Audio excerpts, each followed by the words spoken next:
In this video we share Bishop Athanasius Schneider's letter to Bishop Joseph Strickland. Praised be Jesus Christ. Your Excellency, Bishop Strickland, dear and esteemed brother in the episcopate. It is for me a privilege and a joy to express to you all my gratitude and appreciation for your intrepid dedication to uncompromisingly keep, transmit, and defend the Catholic faith, which the Apostles handed over to the Church and with which all the generations of Catholics, especially our ancestors, our fathers and mothers, our priests and religious sisters-catechists, were themselves nurtured.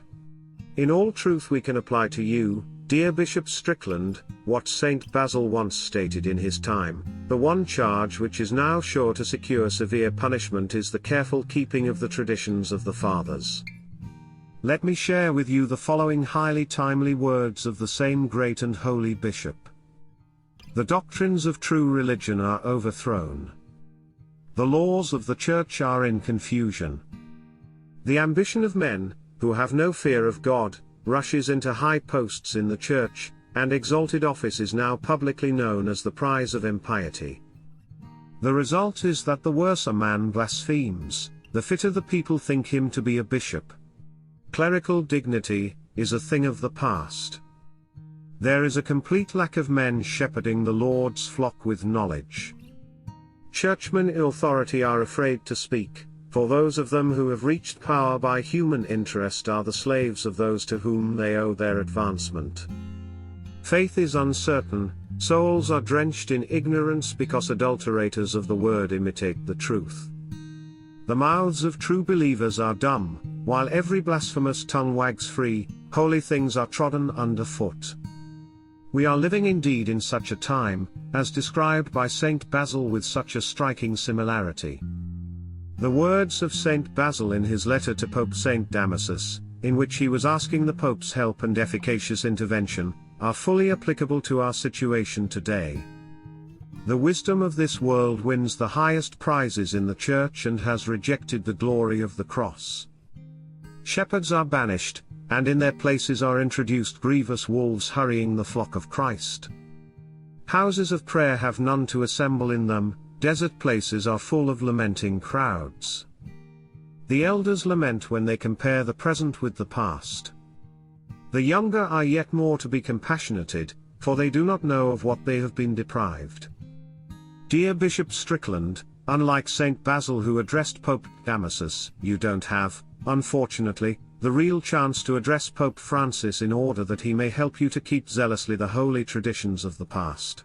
On the contrary, the Holy See put you now under scrutiny and threatens you with intimidations and deprivation of the episcopal care of your flock in Tyler, basically only for the one reason, that you, like Saint Basil, Saint Athanasius, and many other confessor bishops in history, are keeping the traditions of the Fathers, only because you are not silencing the truth, only because you are not behaving like not a few of the bishops of our day, who, using the words of Saint Gregory of Nazianzus, are serving the times and demands of the masses, leaving their boat to the wind which happens to blow at the moment, and like chameleons, know how to give their word many colors. However, dear Bishop Strickland, you have the happiness, that all the popes of the past, all the courageous confessor bishops of the past, all the Catholic martyrs, who in the words of Saint Teresa of Avila, were resolved to undergo 1,000 deaths for any one article of the Creed, from the life of Teresa of Jesus, are supporting and encouraging you. Furthermore, the little ones in the Church pray for you and support you. They are an ever-growing, yet small, army of lay faithful, in the United States as well as all over the world, who were put on the periphery by high-ranking churchmen, even in the Vatican, whose main concern seems to be pleasing the world and promoting their naturalistic agenda, and the approval of the sin of homosexual activity under the guise of welcoming and inclusion. Dear Bishop Strickland, thank you, that you are resolved to serve the Lord, and not the time, as Saint Athanasius once admonished the bishops.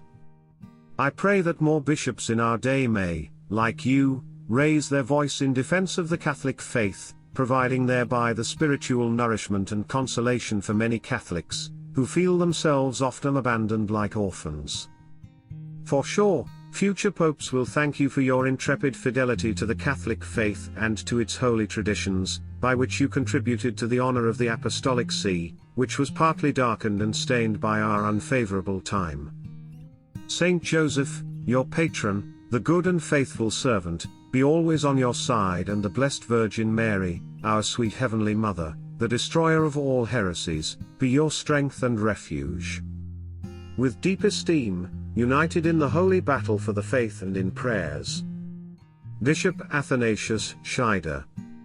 Please support my channel by watching another video. May God bless you and keep you. Our Lady, Queen of Peace, pray for us.